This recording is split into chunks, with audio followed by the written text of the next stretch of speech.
Hey guys, so I don't know how many of you have heard about Wonderly before.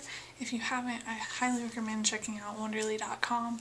But one of the things they do each month is they have a theme, and they encourage people to write blog posts or make videos or whatnot on the theme. And it's something that I always mean to do, but I never actually either I forget completely that month or I can't come up with something to do with that topic because it's always like a broader topic. But this month the topic is write, and that was just too good of an opportunity to pass up. I'm pretty sure that that's this month's theme because November is NaNoWriMo.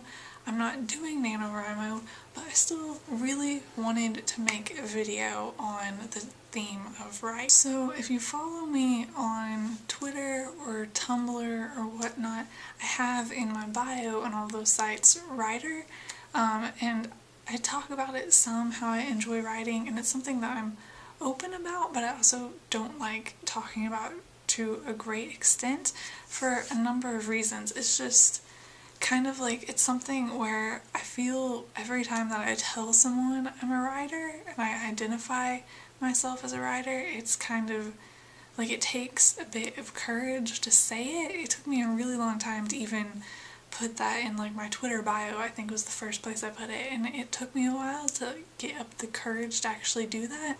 I think a lot of that comes from, I've seen a lot of people who say that you shouldn't call yourself a writer until you're published, which I think is honestly quite ridiculous. If you write, then you should be able to call yourself a writer.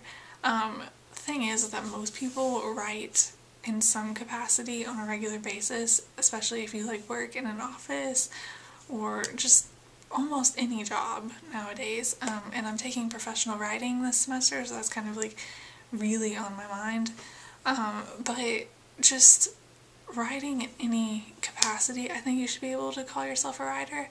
It's also really hard to qualify what constitutes as being a published writer now with the internet and publishing on the internet. I mean, you can start a blog and post on a blog, and should that be considered being published? Or because is it different than being posted on a website where you're paid to write or whatnot and has more readers, or blogging on a website that has no readers? It's just really hard to constitute what's considered published. So I think it's a really bad idea to say that you can only call yourself a writer once you're published. And then you have my situation. I have been published in certain capacities. I've been published in my local newspaper. So should that be enough to be considered a writer by people who think that you should only be called a writer if you're published? And then also, I have been paid to ghostwrite articles before, but my name isn't attached to them. So it's kind of a gray area if you go with the fact that you have to be published to be considered a writer. And I really don't agree with that at all. I think if you're writing at all, you should be able to call yourself a writer. But there are other people who don't believe that, and so it can be a bit hard to call yourself a writer if you think that people are going to judge you for that. But there are other things that go into it as well. First of all, writing can be really, really personal. Not always. Some writing, and I think it varies with different people and what you're writing.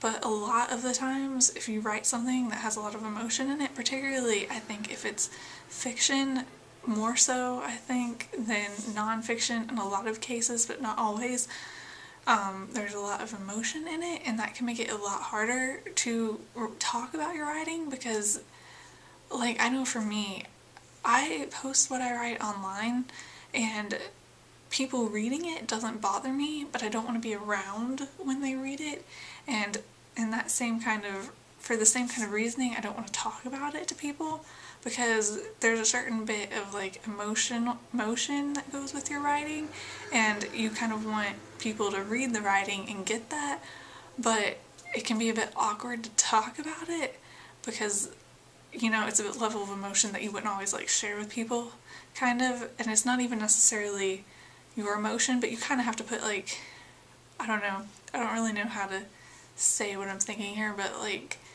your kind of worldview goes into what you're writing, no matter what you're writing, and it's one of those things that sometimes the stuff can get kind of personal, and it's different between having people read it when you're not around and having to talk to people about that and kind of being judged, and you're kind of showing them a part of yourself. Of course, there's always the fact that you're going to have to deal with people judging your writing, and I mean, you're never going to be the best writer, and I'm pretty sure that everyone is aware of that.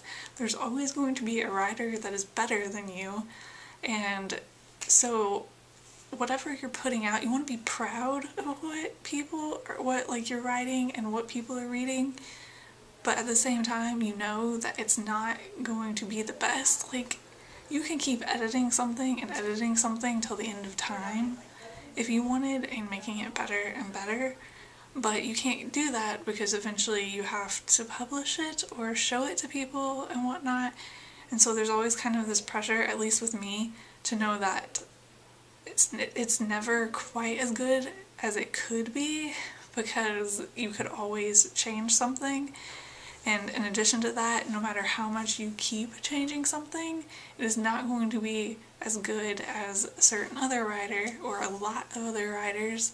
And so you have to be proud of what you're writing, even while you are aware that it is not the best. So like, I don't know, it's just kind of like, you want your writing to be good, but you know that it can't be as good as someone else's, which kind of makes it harder on you. I don't even know where I'm going with this anymore. It's just one of those things where I really, really enjoy talking about writing. It's one of my favorite things in the world, and so of course you like discussing things that you enjoy, but at the same time there's this like level where you're scared of people judging your writing or judging you for not being as good of a writer as you could be, and so it's a bit of a scary thing to do, but yet it's something that I really enjoy doing when I have like a good capacity or a good like way to, in a way where I don't feel like I'm going to be judged. Like, constructive criticism is always good with writing, of course, but I mean more like harsher things, which is why it's really hard for me to talk about writing on the internet. I've mentioned it in videos before, but I don't typically a lot, because I'm scared that people are going to say that what I'm writing is stupid or something like that. And so even though I publish my writing online and I get comments from people occasionally, not as much as I would like because no one ever comments, but it's hard to like discuss it because you can kind of distance yourself if you publish something. You can kind of keep it away from the more interactive. It's not as interactive as like these videos where I have to sit here and talk, or Twitter, Tumblr, that kind of thing. That seems more like interactive, and whereas when you're posting writing online, it's kind of more distant, at least in my view, and so you're not as worried about being judged, kind of. I don't know, this started out having a point, but now I feel like I'm just kind of rambling and going on, so I'm going to stop now. But that was just some thoughts, I guess, on writing. I will see you guys later.